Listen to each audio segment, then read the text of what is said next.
al país de los vehículos. Ongar y Pipo van a explorar. 5 palabras van a encontrar. Pipo dice: es una cama con ruedas. Ongari ríe: es un coche. Coche, coche, brum, brum, brum.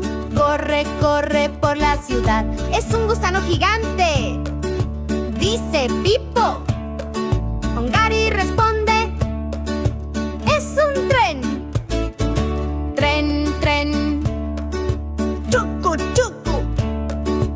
Va silbando sin parar. Pipo grita: es una casa flotante. Ongari dice: es un barco. Barco, barco, club, club, club. Navega por el mar azul. Es una nave espacial. No, no, es un avión.